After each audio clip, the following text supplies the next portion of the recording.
Now, if you were listening to yesterday's devotion and you read the whole of yesterday's psalm, yesterday's was Psalm 88, today's is Psalm 89.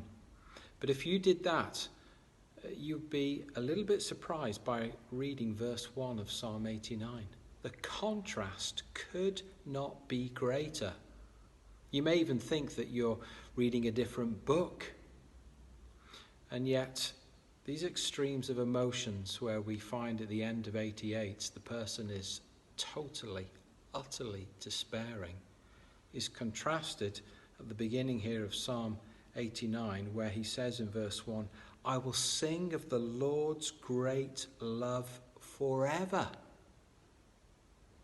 Well, the psalmist we've seen on a number of occasions, even though it's different psalmists writing a number of these psalms, they are on roller coasters. You get this whole roller coaster of emotions going on, from the heights to the depths and an awful lot in between, and then an awful lot where the psalmist is perplexed and he's asking questions. And so much changes about our lives, doesn't it? And we are very different people depending on our circumstances. One day we can be on a real high, the next on a real low. Why is that? Sometimes we don't understand. Sometimes it is just because circumstances are very different.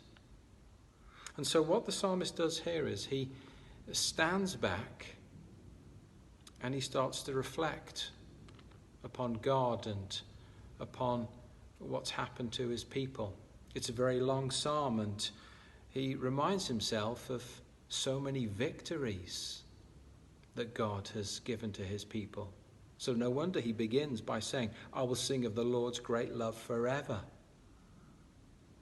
And yet, as we think about how we can change so quickly, the psalmist is very clear in how he speaks of God, that he doesn't change.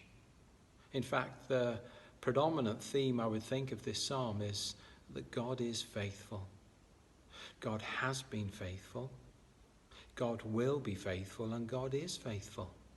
Faithful in all things.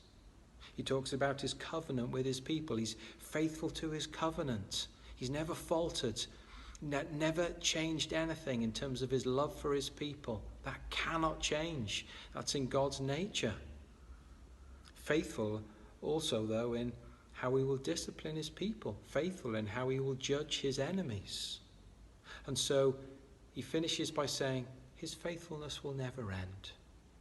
So trust him, rejoice in him, sing about him and his faithfulness.